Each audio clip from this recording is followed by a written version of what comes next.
Hello, welcome to Rooted in the Word. We are on week 25. Yeah, week 25. It's been a little bit. I wanted to focus on 1 Timothy 4 mostly. Turn to that. All right, this one's probably going to be a little bit quicker today, but that's okay. Wanted to focus on train yourself for godliness. For while bodily training is of some value, godliness is of value in every way, as it holds promise for the present life and also the life to come. So, bodily training is of some value. I think that's something everybody would agree with. Helps you stay healthy, helps you be able to do more things, and overall improves your life expectancy and quality of life. But godliness is of value in every way, for it holds promise for the present life and the life to come. So what does that mean? So that means, it doesn't mean if you practice godliness, you will have all the nice things, everybody will love you, or anything like that, because the Bible very clearly says that if you truly follow the word and are truly trying to reach people and all that, you will be persecuted. There's plenty of places where it is illegal to just be a Christian. It is illegal to have this book in your house. So it doesn't mean that you get the easy life. But it is of still a value in the present life because it gives you something to stand on, gives you direction, it gives you a moral compass,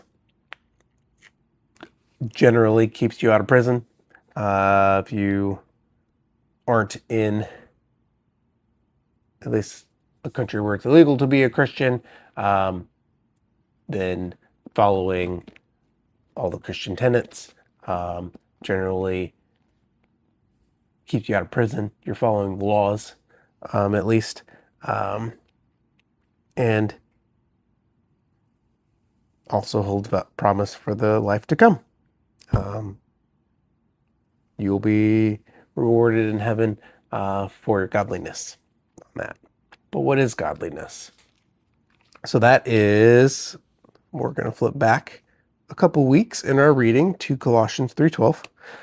This is, like I said previously, one of my favorite verses, 3:12 through 14. Here, put on then, as God's chosen ones, holy and beloved, compassionate hearts, kindness, humility, meekness, and patience, bearing with one another, and if anyone has a complaint against another, forgiving each other, as the Lord has forgiven you. So also you must forgive. Above all these, put on love, which binds everything together in perfect harmony. Sorry, I have it like memorized in a different version. Those are some of the core things that our new selves should be following. And if we do those things, then that helps lead us to godliness and helps us be above reproach, gives us good moral character and all that stuff.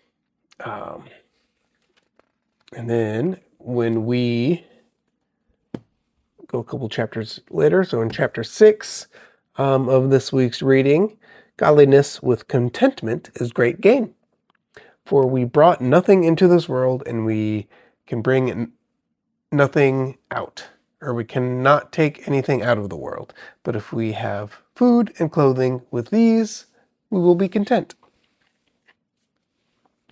So as long as our basic needs are met, we should be content with what we have, which I know that is easier said than done. I know I've got too much stuff in my house, way more than I need to be content. And that is something that is difficult in modern society. Advertisements are everywhere, and advertisers have it down to a science. They are really good at making you feel like you really do need that thing when you probably don't actually need that thing. And we have gotten into that consumption high when we buy things. That's something we have done a couple times, and we should probably do more. We've done like a no spend month, and not only is it good for your bank account, but it's also good at kind of resetting your mind.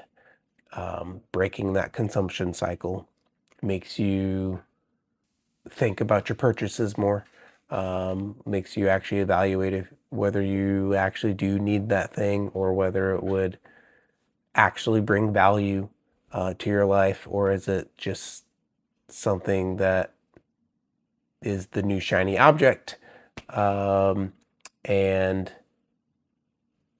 ends up just being a headache. How many times have you bought something thinking that it would solve a problem for you, but it just, not only did it not solve that problem the way you wanted it solved, it just introduced more other problems that you have to deal with now.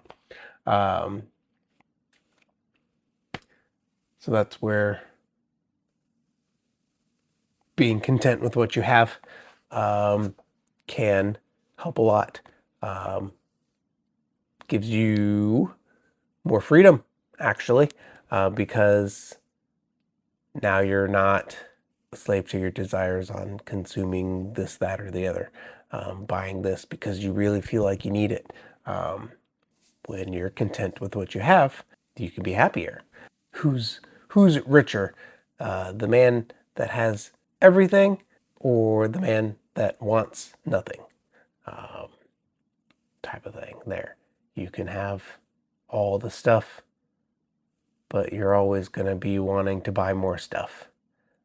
But if you are happy with the little that you have, you don't need to chase the stuff. You want nothing. Kind of where I'm at on this week's reading. Like I said, this one might be a little bit shorter, but that's okay. I'd love to hear what you guys got out of this week's reading.